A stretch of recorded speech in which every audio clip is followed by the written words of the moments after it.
right, are we rolling? Is it live? Is it online? I'm not sure, guys, because this is for me it is quite something when I'm doing this, because live streams are not something I'm really into it, but I will try my best. So there is some login. I need to log in as well here. So I'm doing it from the OBS studio. So you are probably familiar with it. It is used for recording stuff and so on. I will try to authorize.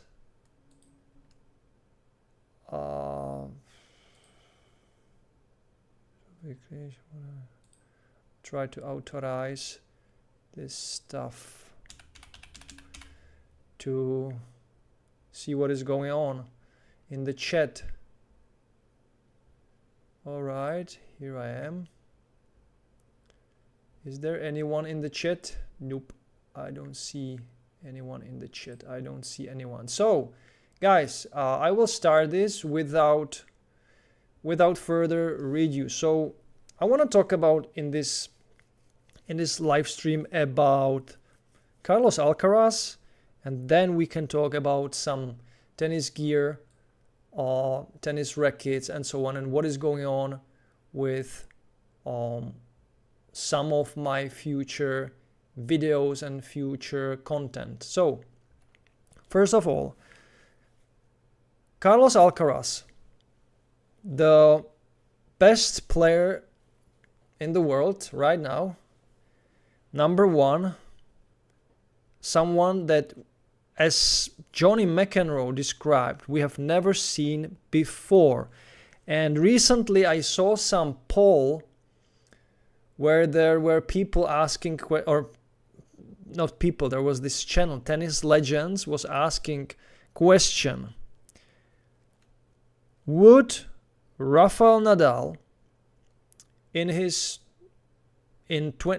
he was 22, would he beat Carlos Alcaraz on clay? Would he be like dominant against Carlos Alcaraz? And there was about, I believe, over 70% were saying that Rafael Nadal would destroy Carlos Alcaraz on clay, let's say in Roland Garros, and about 23% were saying that Carlos Alcaraz would win against Rafa Nadal. So, first of all, these questions are so stupid. It is like comparing apples with bananas, right? So you cannot compare tennis that we have seen in television and on the scene 15 years ago with today's tennis in 2025. Why? It's totally different. It's a different story. It's a different game than it was 15 years ago. And people are saying, no, at the time where, Djokovic and Federer and Nadal were in their primes with Murray and others, Wawrinka, let's say, it was the best tennis in the world and no one can compare it with that times. Really? So we now in 2025 have AI tools, ChatGPT and these types of stuff.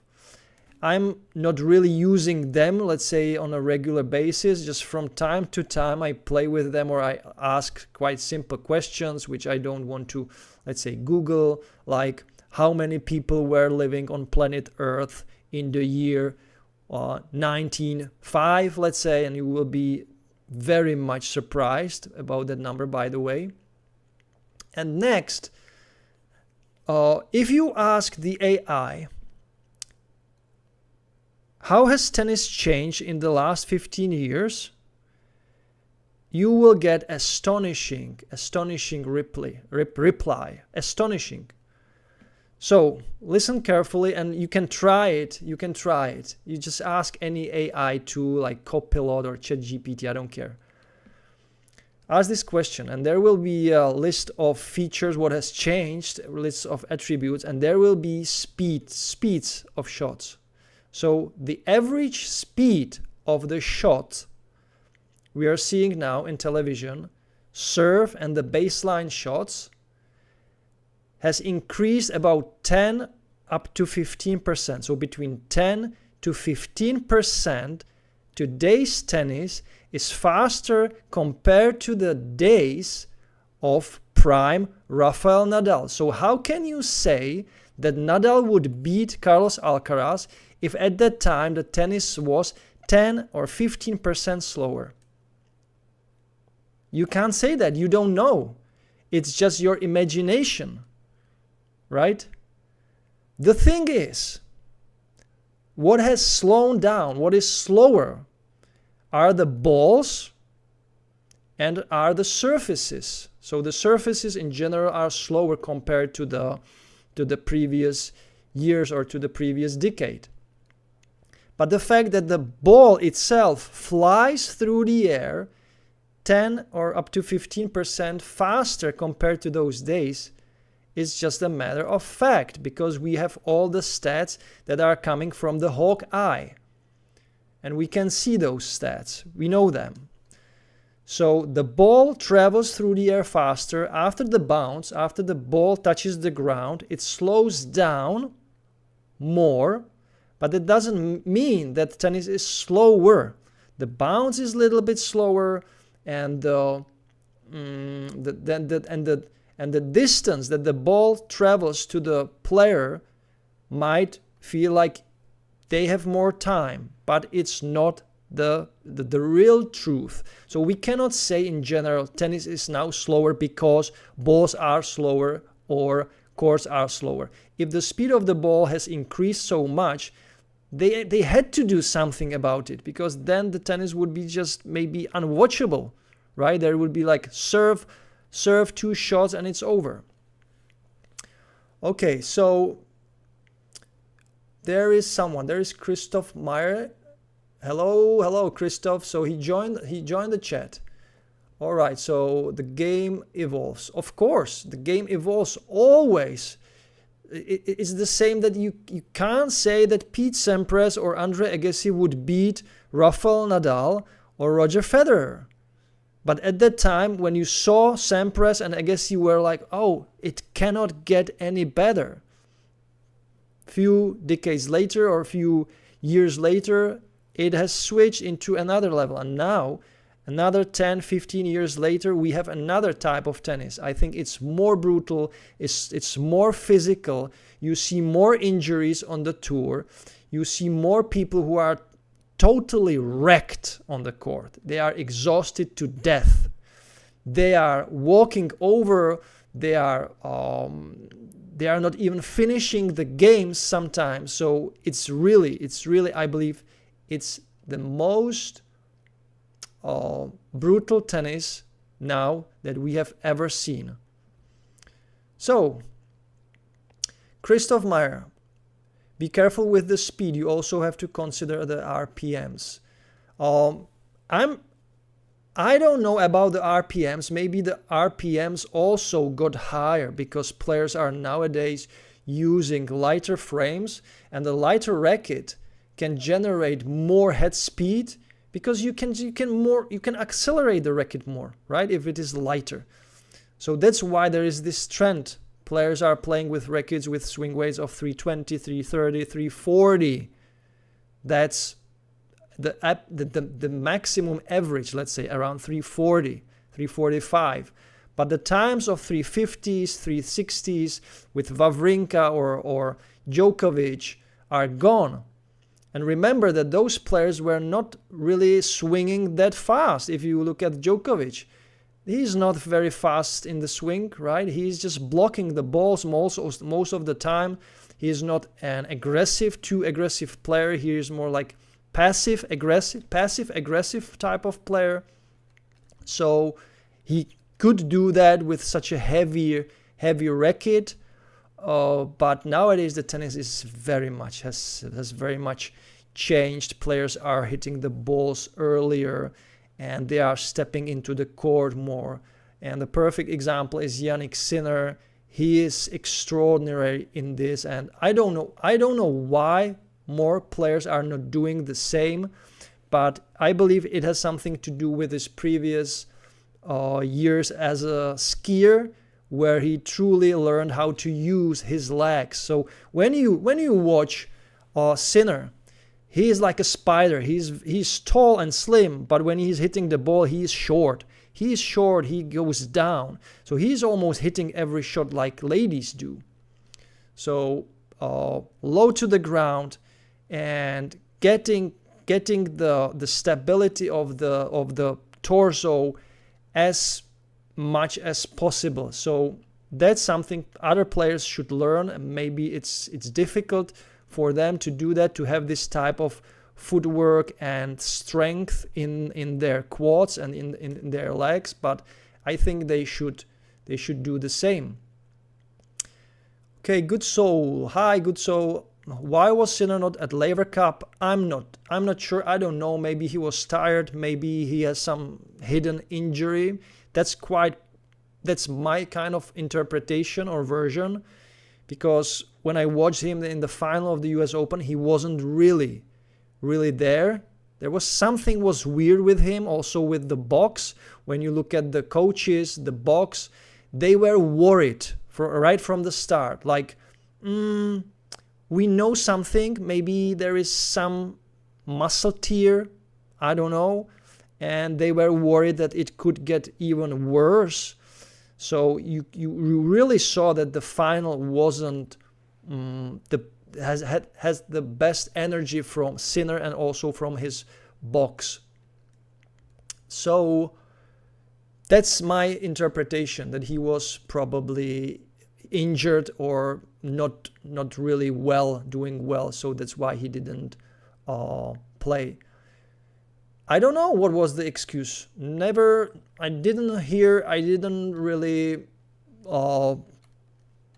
read anything. So I don't know. So I wonder how Sinner's hip is. So that's the good point, because when I was watching Sinner in some of the last matches he played, he's walking so weirdly. If you look at him, how he's walking, he's like, he's not walking straight. I don't know. So his hips are moving in a weird way, in a weird position. And that's something that can totally ruin his career in the future if there is some hip injury. Hip injury for tennis player is one of the worst. It's worse for anybody who is like, who wants to do any sport on a high level. So I hope we will see in the next year players coming against Sinner and also against Alcaraz with not only some good strategies, but also with the same type of powerful game, not like Alexander Zverev, right? Did you watch Laver Cup and Alexander Zverev performance? Absolutely horrendous, catastrophic. That was unwatchable for me almost. So how can Zverev play so passively, so passive? It doesn't really go well with today's modern tennis. So, Good Soul, I really enjoy your Decathlon racket reviews. By the way, these guys play too much. The season is too long. Yeah, I agree. So, let's go to the Kuikma stick. So, I still have both of the Kuikma rackets. I didn't play too much with them lately, not only because of my, still I have the golfer's elbow stuff. It's going on. It's coming back, and some days it's better, some days it's worse, but I can't really get rid of it. And nowadays I stick to my Wilson RFs, the two RFs I'm using, the regular one and the future model. So fantastic. I'm already planning, I will do proper final review for these rackets, because I have been hitting with them for now it is like 7 months, and they are absolutely fantastic. The best rackets I have probably played with. That is saying a lot. But the journey to enjoy those rackets is long. It's not something that you will grab and you will be amazed by. And that's why it is so satisfying. Once you get used to it, once you find the beauty in these frames, it clicks, and you want to go back to anything else. Because whenever I try a different racket, there is this like, oh, it's good, it's great sensation, yeah, I like it. And the more I play with the racket, it's like, it's not that precise, okay, I don't have the right feel, it's not that crisp, it's too muted. Why it works like this in this shot? Why I don't like slice shots with this racket? Why on volleys the racket is doing nothing, and so on and so on. But with the RF, it is like every shot I'm enjoying those rackets so much that when I'm going to practice or hit with the students, the thing that makes me like to do it, even though when it's not a nice weather or when I don't have the mood, or when the students are, you know, not in the mood as well, I'm enjoying the racket so much that's the reason why I'm going there. And that never happened to me. It was always like about the tennis and about the performance and the stuff. But now I'm so focused and so excited just by every single hit with the racket, that every single hit with the RF is a joy, is a pure joy. I can't explain that in other ways. So yeah, Rally Kings SF joined me. Ciao. It's okay. It's Vincent, I believe. It's my student, Rally Kings SF. Hello, Vincent. Tomorrow we have planned training. I hope it will be not raining, but at 3 o'clock we are going to play. We will play. I hope. So I hope you can compare Kuikma 305 to Head Gravity Tour. Yep, I can, but at the end of the day, those are quite different frames. Also, when you look at the head shape, it's very different, and the head shape means a lot for the gravities. The launch angle with the gravities is sometimes unbearable. You know, that's I would say wow, it's getting hot here. It's getting hot because I'm baking bread, guys. So that's why. And the bread is finished, and I will have to take it out from the oven. So wait a moment. Sorry, guys. Wait a moment. I will show you it.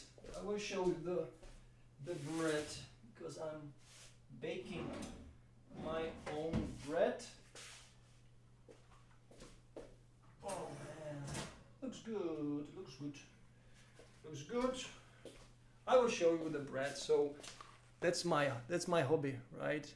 Baking my own bread. Why should I bother with buying bread when I can bake it, right?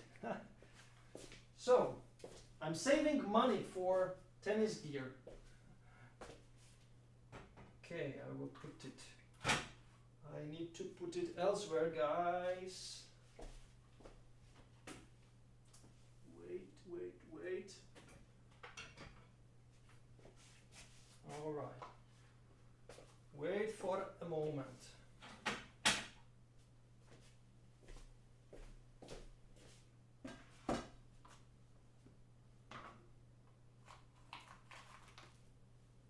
Bread goes here, and that's it. I'm done.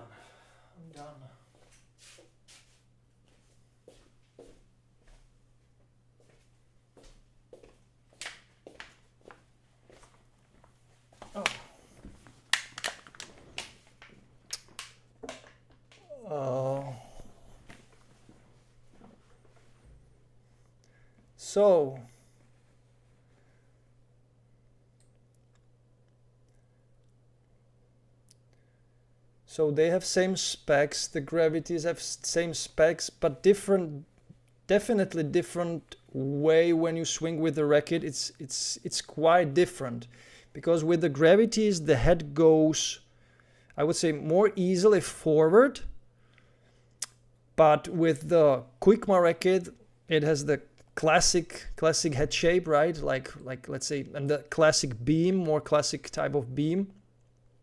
It is more like hitting with a prestige racket. So it's little bit different. And I would say with the Kuikma I have better overall control. And it also feels like it's a little bit more low powered.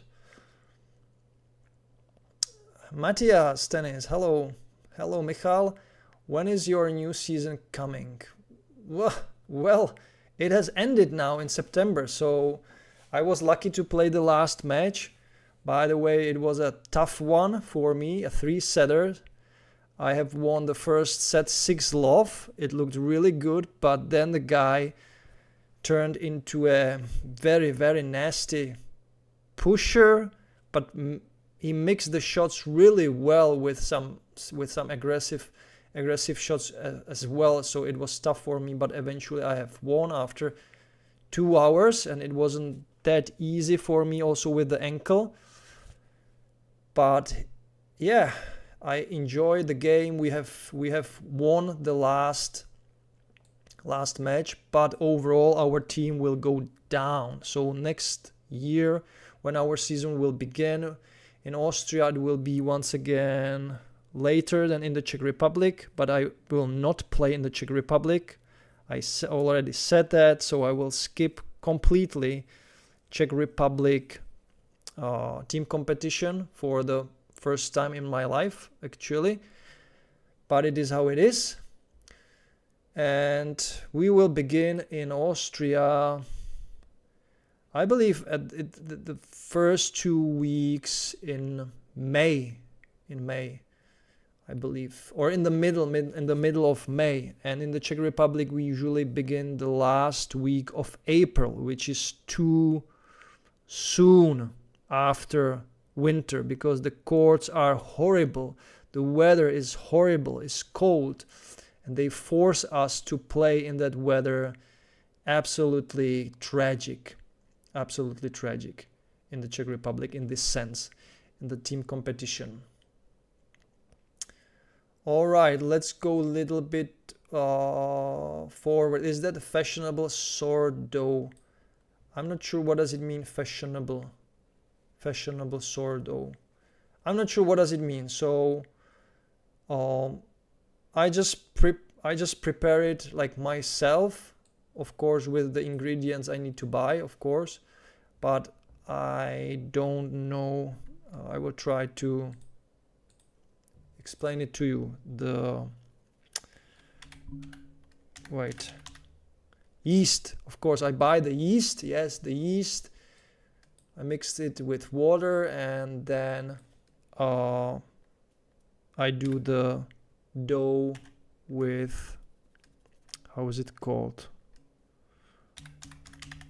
Flour. Sorry, not flour. Flour. And I use 2 types of flour. But that's not, I would say, something that people are interested in, right? In this chat. So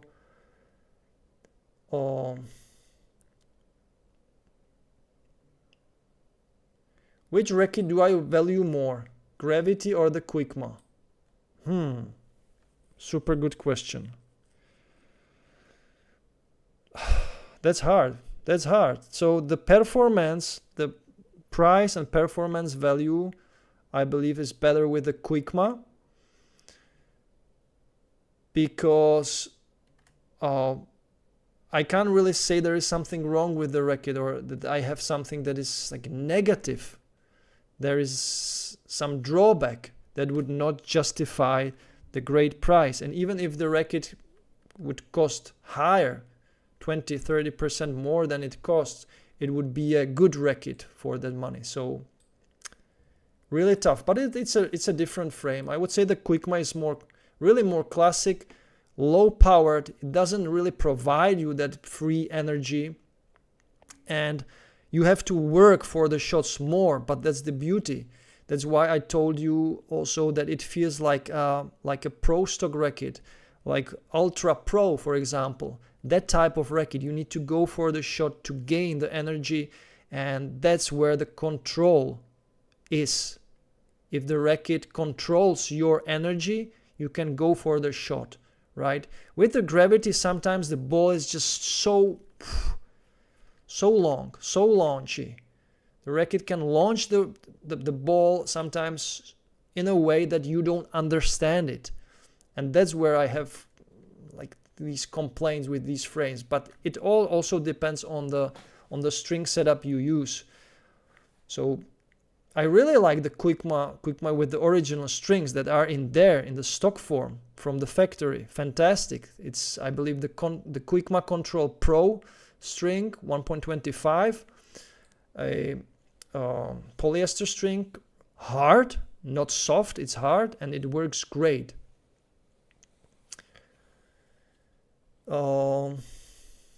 Yep, good to be self-reliant and have skills. Yeah. So baking bread is my hobby when I don't want to really go shopping, and I need just, for the breakfast, what I need eggs, bacon, bread, tomatoes. I grow my own tomatoes here behind my window outside, and I live in a, how is it called, in a flat with eight stores. So I have some space here and I grow my tomatoes, own tomatoes. I have a solar watering system and so on. So yeah, I'm not someone who goes shopping really like, hey, shopping, it's shopping time.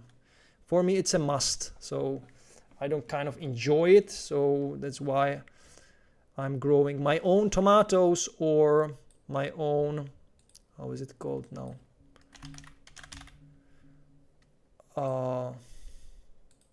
Paprika. How is it called? Paprika. Pepper? Yeah, pepper. Okay.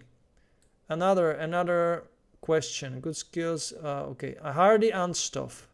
Hello. Hey, Michal. What exercise have you tried for the golfer's elbow? Have you tried chin ups, pull ups?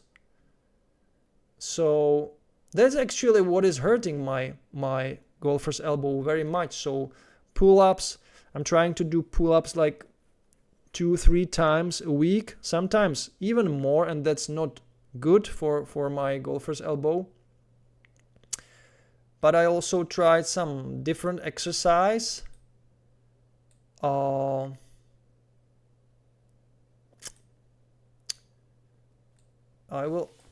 Maybe I can show that because I have it here. What I'm also doing from time to time.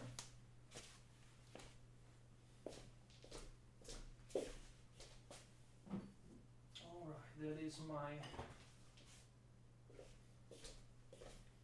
All right, so 2 kilos.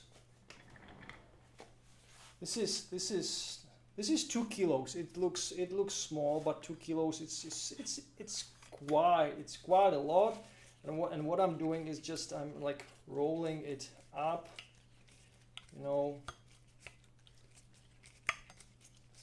also the opposite direction, and it should strengthen these muscles, right?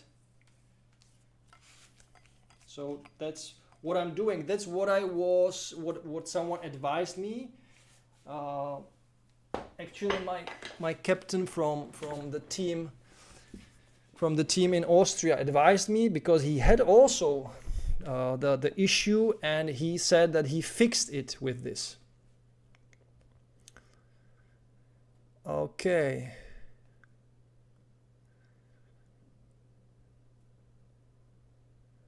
Oh yeah. Fashionable meant that making sourdough bread is very, very in right now. Yeah, but I started actually during COVID, right? Because what you could do during COVID, bake bread, right? And bake things and eat. So yeah, that was It started there. Bacon is bad. Okay, but I don't eat like too much of it, like two, three small slices with eggs, and that's it. You know, vegetables, of course, bread and butter. And what I realized, and that's something maybe I will do a video also about it, that when I don't eat sweets in the morning and I eat fat, that means bread, I also make coffee and I put their butter into it. And when my body absorbs the fat, I can go much longer during the day. I don't have to eat too much. I don't feel stressed, because when I eat sugar, I'm then stressed. I have these, it's now also very fashionable, these how is it called, these spikes, the spikes of the insulin spikes, or how it is called. So the blood sugar is going like this, like crazy, and then you have different type of mood during the day. It can change like 3, 4, 5 times. But when you eat fat in the morning, you are way more calm. Your body is way more calm, because I believe it is saturated with so much nutrients that you don't feel like you have to, you know, grab this and I need to eat this and snacks, and I don't have to. So I actually also skip the lunch sometimes. I don't eat lunch. I eat in the evening. Sometimes I eat only soup. Soup is great. I need soup. So yeah, fat is slow. Exactly. Okay, so new commenter. Big in Smash. Hello, regarding the Kuikma racket, did you try to customize it? If yes, what did you do or suggest? No, I did not customize the new one, because for me it feels more like complete compared to the previous one. The previous one, in my opinion, wasn't that stable, but this one feels more stable, and I just think it has something to do with the gloss. The gloss makes the racket like more, it feels more tight. It is less prone to the vibrations. So it feels like really one piece of frame compared to the matte rackets. The matte rackets are, I don't know, I just don't like them. So glossy is all the way I would go with any racket. So no customization. I also need to return the lighter model next week, because I have it now for 1 month. I borrow it from the Decathlon store. But the 305 model is mine. I bought it, so I will keep it. Jean Raphael Quinn. I asked Decathlon about the stock strings on the Kuikma, and they said it's a 1.3 gauge, close to the Power Pro in composition. Power Pro 1.27 in composition. I really like that string as well. At factory it is strung at 24. So that's super interesting. 24 kilos. I measured it on the ERT machine I have here. This is the best tool, right? You can have for measuring string tension. So if you can get this puppy, get it, but it's expensive. It costs like 300 euros or something like that. So it's expensive. I have it from my stringer, from Pavel. You also know from the videos I'm doing. So it's not mine, but I borrow it from him. So I measured the strings and they were like 24.5 kilos or something like that from factory. So that's great, because usually you get, a lot lower tension, but it's a new product, it's a new racket. So the racket was built quite recently, strung recently. It was freshly ordered from France. So when I ordered the racket, it wasn't even in the Czech Republic when I ordered it. So they had to ship it, and I was probably one of the first people who actually ordered it in the Czech Republic. because it was not in stock. So, and I also received an email, hey, you will have to wait for the racket to arrive. So I wait like 10 days for that racket. And the string job is great for pre-strung racket. Okay, yeah, fat is slow energy, but burn energy compared to quick burn energy. Of course, yeah, exactly. But I eat sweet when I have training in the morning, right in the morning. When I wake up and I have training, I need to like be there in 1 hour. Then I eat sweet. It makes sense because then I'm more pumped right from the start. I don't eat fatty meal when I go to my training within an hour. That's just not possible. I would be just too tired from that fatty food. Matthias, for your golfer's elbow, have you tried weighted chin-ups? That works? No, I did not. Maybe I should try something like that. But recently I have asked some guy, some Czech guy who is like a world record holder in pull-ups or something like that in his category. And he told me that it just needs rest. I need to rest and I need to really listen to my body and do things more carefully. And that's it. So, yeah. Yuri Fedoshenko, welcome to the channel. Have you ever thought about organizing a tournament with your subscribers or followers? Nope, I did not, because I think most of them are from other countries than Czech Republic. So I don't know, maybe I will do that. Maybe I will do some poll. I will ask a question.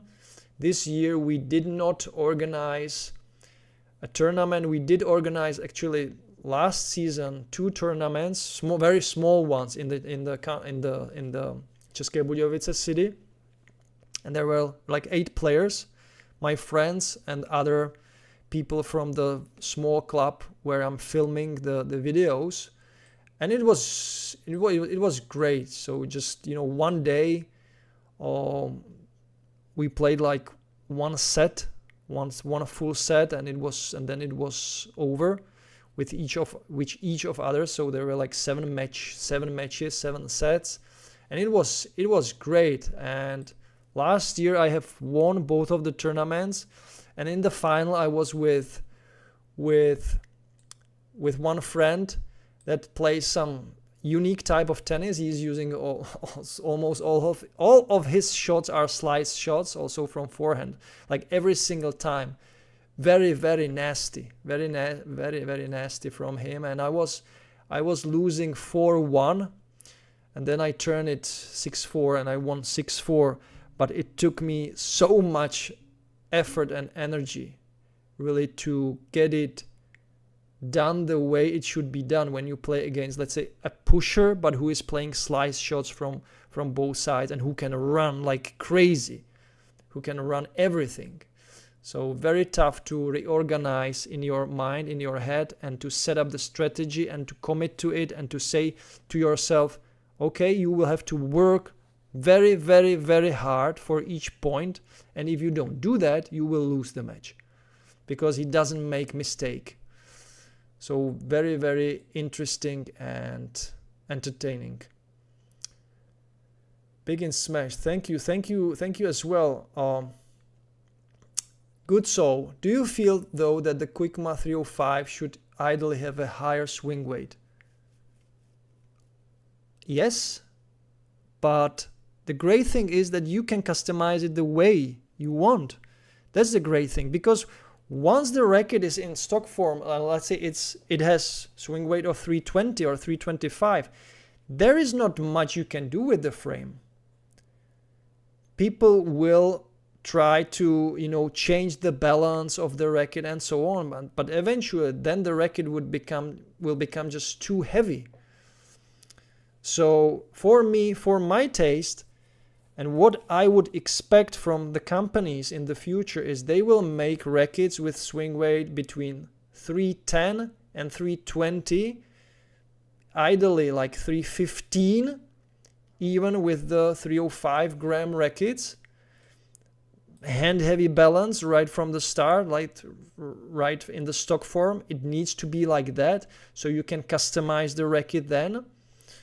And it should be like that, because once you buy a racket with 320, 325, you have to like stick with it. There is no way if you like this type of swing weight, let's say, you have to stick with it, and there is not much you can do with the frame. You can change the grip, to a leather grip, but this will add another like 10, 15 gram to the racket, and so on and so on. So it's a tougher job to customize already a heavier racket than, of course, a lighter hand heavy racket with some starting swing weight, let's say. It depends on what you like. So my sweet spot is around 320 now. That's what I like, and that's why my RFs are customized to, one is 319 and one is, I believe, 321. And then the future model I have is customized to like 311. Yeah, I believe like sub 315. And it's fantastic.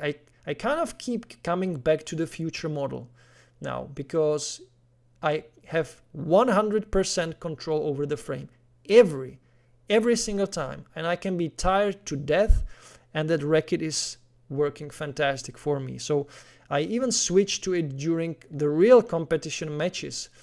I did it, I believe, this season once or twice. I switched from the heavier ones to the future model.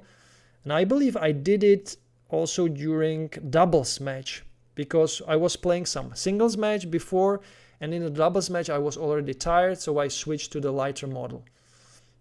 And it worked. So that's something people should also consider when buying rackets, and when there is an option to buy maybe 2 head extreme MPs or other speed MPs, and then as an addition a third lighter MPL model. Great. You don't always feel in the zone, in the sweet spot. So we are not pros. We don't do everything just for tennis. We have our other lives, right? So have 2, 3 rackets and 1 racket lighter in your equipment, in your bag. That's my advice. Did you pay full retail price for the Kuikma, or did you get it? Yeah, I paid the full retail price, which was 2,799 Czech crowns. So 2,799. That's 112 euros or 127 American dollars. Beautiful price. I heard that the Kuikma rackets in other countries, like in Australia, I believe someone wrote me in Australia, are much more expensive. So of course every market is different, so not everywhere the racket will cost as low as here, as in the Czech Republic, because we are much smaller economy. So people have a lot smaller average salary and so on. We can't compare with the rest of the Europe in this term, not at all.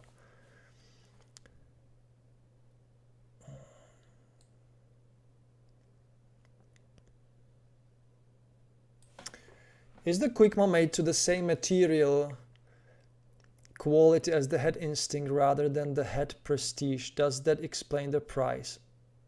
No, Head Instinct is, compared to this frame, rubbish, guys. But I'm talking about, I don't know about the newest one, but the previous generations, I believe the Graphene 360 Plus, that was the last racket I have reviewed in the Instinct series. It was the last racket. And believe it or not, I also, on my Sportega review, I wrote, that was the very first time, and probably the last time since then. I wrote about a tennis racket, avoid it, don't buy it. It was the Head Instinct Graphene 360 Plus. Because, why? It gave me instant arm issues within 30 minutes. And I was like, okay, maybe it is a coincidence. Then I gave the racket to my father, who was a long-time player and who actually reached better level of tennis in his time than myself. So he played the second league in the Czech Republic, and he was beating guys from Prague, and he was really, really good one-hander, very, very solid. He played with the Instinct. Within 20 minutes, arm pain, and I didn't like the frame at all. This was the worst racket I have ever tested. The last Instinct, the previous, not the auxetic one, not the new one. And the matte frame, how it feels in your hand, just horrible. So there is no comparison. The Kuikma is more polished, a lot better. The frame just feels solid. That's the difference.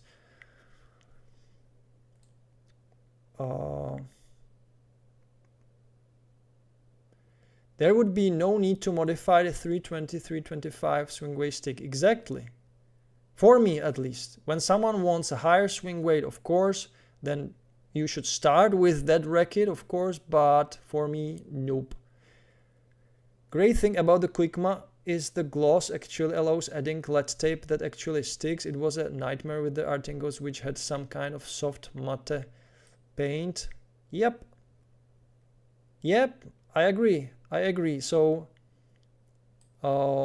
I have put lead tape also on the extreme rackets that I bought for my student. The avocados, the MPLs, I customized them with the lead tape, and now after like several weeks, the lead tape is already coming off the frame because it is also matte. So if it is matte, it's more, there are the microscopic, let's say, bumps, and that's why it doesn't stick to the frame that well, because there is air. There is air under it. But when it is glossy, it sticks perfectly and it holds there for a longer time. I added weight to my Artengo TR960 Precision, no problem. Just clean it with alcohol first. Yep, good thing to do. How did your serving power change between RF and RF1 Future? Probably that's the category, let's say, of shot where you will notice it, but I compensate it with the fact that my future rackets are strung in a hybrid compared to the full poly with the Razor Soft 1.25. So my future model is Razor Soft 1.25 in combination with Multi-Feel 1.3, and that's why the power is still there in the racket, and I don't need to like try that hard. So the issue with lighter frames, let's say below 300 grams or 290 grams, is that once you reach a certain level where you swing very hard and you play against hard swinging opponent, then the frame itself, the deformation when you hit the ball, let's say the stability is much worse, and also the feedback of the frame is like the racket is collapsing in your hand when you hit like super fast and super hard with a lighter frame. The structure of the frame can't hold with the speed and with the heaviness of those balls. So that's where you start to struggle. So essentially, in the easiest way how to explain it, the stability is worse. But not only I feel that the stability is worse, everything starts to get worse in terms of the feel as well. So that's it. You have to just find a racket that suits your game, and that is also in the in the right category of your opponents, where you are at, who you play against. So if I would play with my RFs against, I don't know, Jannik Sinner, just the racket will just, flew out of my hand probably. It would just not be able to absorb the energy. And I could hit it as clean as possible, but the lower swing weight and lower, overall capabilities of the frame will not stand a chance against such a high speed and heavy ball. All right, precision, no problem, just clean it with alcohol. Okay, good. So 95 pounds in the UK. All right, I don't know what is pound now, but if it is like 1 pound is 30 crowns, then it is pretty much okay. But still, it looks like it is on the higher side. I will just try to look up how much is a pound in the Czech crowns. All right, where is the... Okay, so the pound is just now 27.7. So if we go 95, 27.7, wow, guys, it's actually cheaper than in the Czech Republic. So it's 2,631 Czech crowns. All right, 95 pounds.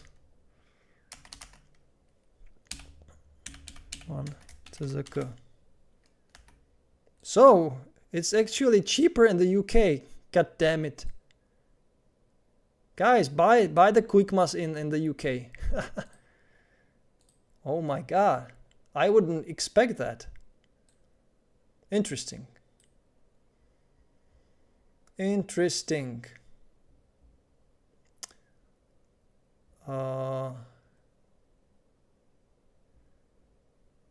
Yeah, 184 head gravity tour. Of course, that's double the price. Cannot even get demos for Kuikma though. Did not like Artengo, even though I have one that I will sell eventually. Okay, so interesting thing. Yesterday I have actually sold one of my Artengo's 930 power light, 285 gram. It was the red one, the Daria Kasatkina model, but of course not in the gloss. They don't sell it in the gloss, but it was the it was the older model. I believe you can still buy the regular 300 gram version of it, the TR 930 power, but I had the power light. And I gave it to one of the students of my brother to try it with the Kuikma 300, and he chose the Artengo racket. But for obvious reasons, the Artengo, the lighter model, was a lot easier for him to use, to swing with, to generate power compared to the more, solid and control-oriented and stiffer feeling Kuikma 300. So just an interesting thing. It's not like that everyone will buy the racket just because of the looks, right? There are still people who just enjoy some other rackets because they play easier with them rather than buying a better racket for slightly higher price, but with not the immediate wow effect and helping hand. And that's also where we are now with the racket companies, right? They are selling rackets basically for audience that is demoing them for 30 minutes. And that's why they are doing the rackets so nice and so easy to the hand and so easy to use. But after some time you realize there is something missing. So I truly encourage you buy a racket that doesn't maybe suit you right from the start. You like it, but there is something like, oh, I need to work more for it, for the shots. Maybe I need to be more clean, hit clean, more precise.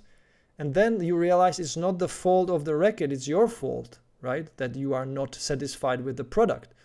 Because if you cannot move well, you can't hit a 98 square inch head size racket with a dense string pattern, because if you don't move well, you will not hit the ball well, you will not find the sweet spot every single time, and then the racket will not give you the power like you wish for. And that's the case with the RFs. So people who are complaining about the RFs, like, oh, they are horrible, they are nothing like the pro stuff, probably don't know how to hit the ball properly. That's what I'm saying. Or, and I don't want to sound too cocky, because there is always the string factor. And if you string too tight the RFs, you are done. They will not give you anything for free. So go low with the RFs, and then they will reveal the magic.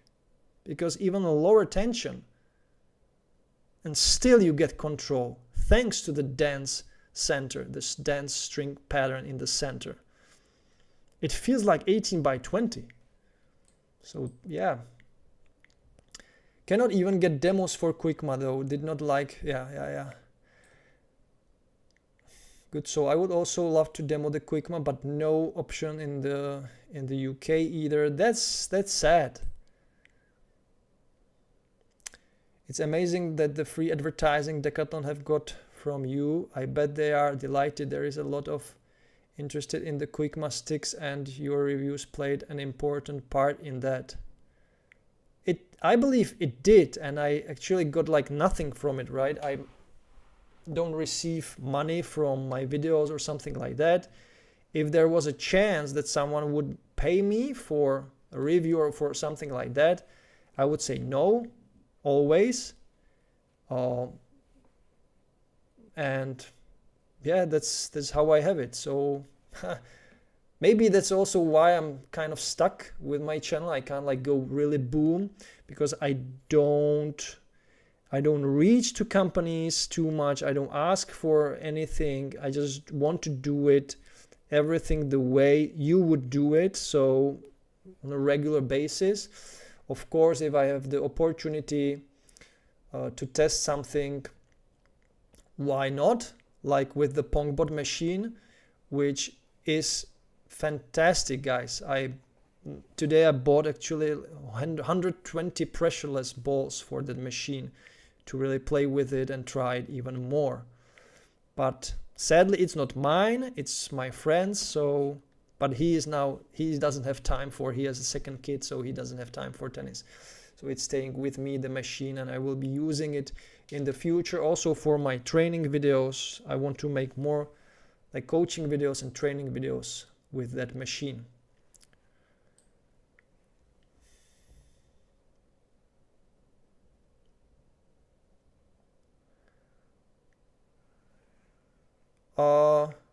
Yeah, hybrid with the regular one.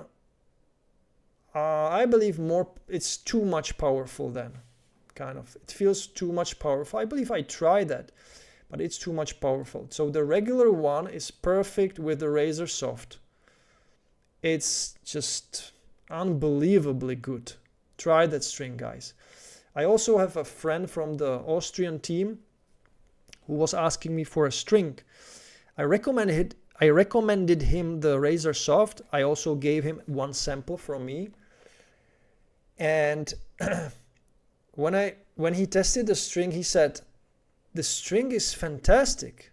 I can rip the ball like crazy and the ball just stays in. He was amazed by the string, but then he said, but I have to cut it like every 4 matches. Like after like 4 matches, or let's say 4 sessions, tennis sessions, he needs to cut it out or it breaks. And I was like, okay, and what is the deal? You have found the best string you can find for you, and I don't want to pay for it. Like, so he's now searching for a different string that would have better durability, but I think it will not have the same playability. So I would love to play rather with and I'm very satisfied with the fact that when I string the racket, let's say on Friday, I play with the racket Friday, Saturday, Sunday, and then I cut it off and it's done. Hasta la vista, baby. I don't care. I don't feel like it's so expensive that I cannot afford it. So by the way, the labor for stringing in the Czech Republic is cheap. So that's why I can give it to my friend and he will do the string job for $7, $6. That's like, what is it, right? What is it? It's a bottle of beer elsewhere, maybe. So, but of course I have my own string, but the labor for a string job is like $6. Not bad, right? That's the great thing in the Czech Republic. So we have lower salaries, but the labor is cheaper, a lot cheaper.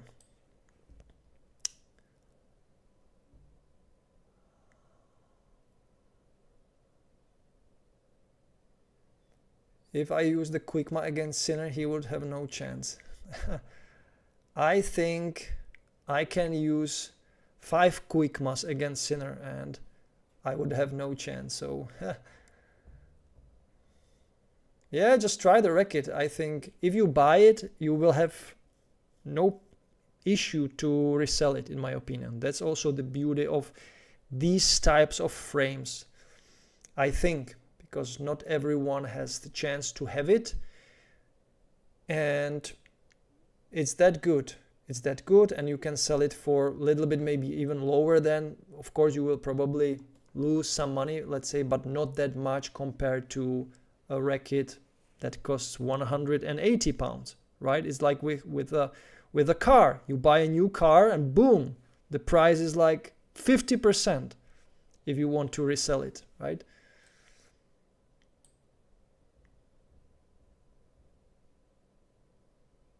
Yep, I don't take payments for my reviews.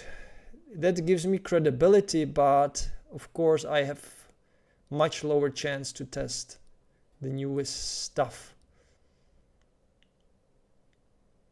Yeah, Matthias, that is why I always have to buy and then have it strung properly. The money drain continues. That's true. I did not try the Kirschbaum Pro line strings.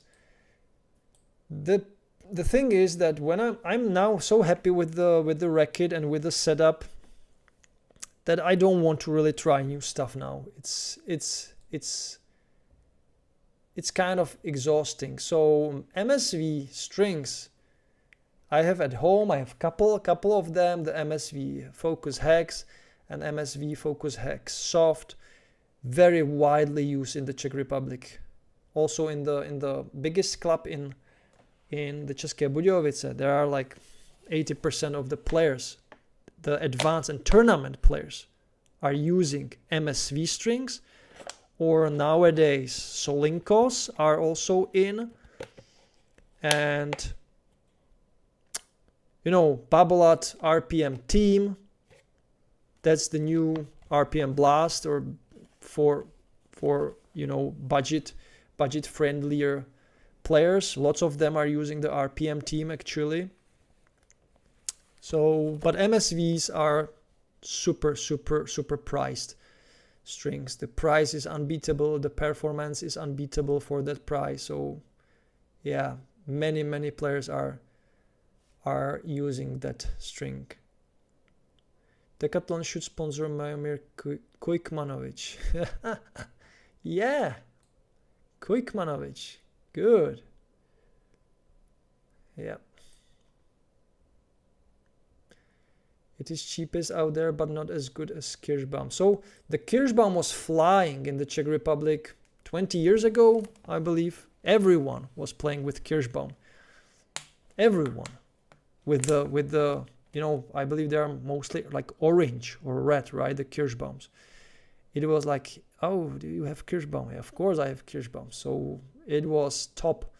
It was a top string. So yeah, that is how it is. So guys, 1 hour live stream. I need to go to bed.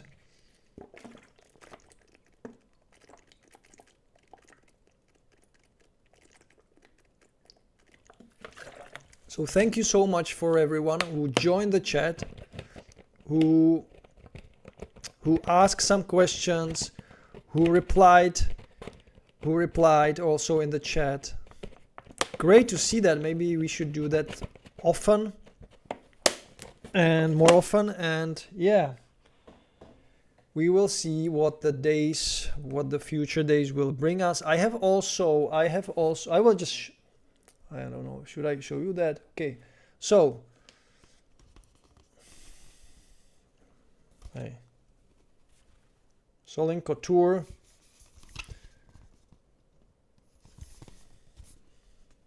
garbage, don't buy them, and I mean it. So video is already done. It is shot. These ones I have already made review. Wilson Premier Tour. It's not released. I need to, you know, cut it. Prince balls already shot review.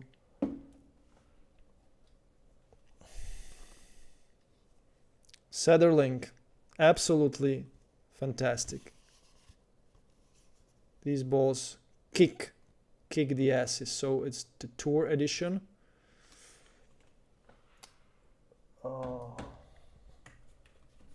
So I have like 5 reviews of tennis balls already shot.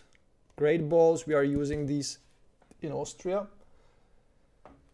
And that's it. So I have here like a couple of others balls I will test in the future. These ones. Tritorn. Babolat Golds. Australian Open. 2 Dunlop balls, Dunlop Brilliance, Dunlop the Fort, Dunlop Fort, Dunlop Tour or something like that. So I have plenty of tennis balls reviews. So yeah.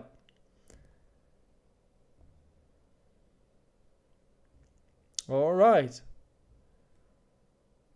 The Kirschbaum Pro line is black with some red. When is the next chat? Oh, I don't know.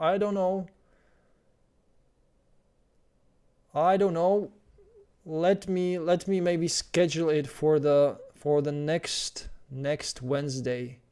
We can make it on a regular basis with the live stream. Like every Wednesday would be kind of a good idea, I think. Why not? So if you agree to it, prepare for it, prepare questions, and we can do that. I can't really tell the difference between balls. Oh man, epic differences between balls, like huge. I know that everyone is saying this is made in the same factory. I believe what makes the difference in the tennis balls is that they have different like quality control levels. So a certain quality controlled ball goes to a certain company, and they are like mixing it and changing it the way it best represents the brand. And just for you, because you are on the chat, I will just tell you some insider story. So when I was with the Technifiber as an ambassador also, we were taken into, I was in Prague, and they were talking about the Technifiber stuff and so on. And they told us, hey, please don't tell anybody, but our balls, the Technifiber balls, when they fail quality control, they send it to Decathlon. And the Artengo balls are essentially the failed Technifiber balls. Yep, that's how it works. But they are still pretty good, right? Because Technifiber balls are the best, the X ones. They are fantastic. So just some insider story, I believe, that works very much, you know, and also other categories, like other products in the world, that they are really lower tiers, lower qualities, and when they are not meet them, they just don't throw it away. Just they sell it and they put a different branding on it, right? It makes sense. So yeah, that's it. Guys, thank you so much for watching. Of course, Yonex balls. Yeah, that was my first review, of course. Really, really good, really good. So thank you so much for joining the chat, and I will catch you in my next live stream, probably next Wednesday around like 9 in the afternoon, let's say. So guys, thank you and bye-bye. And enjoy the manooovrlbity, of course.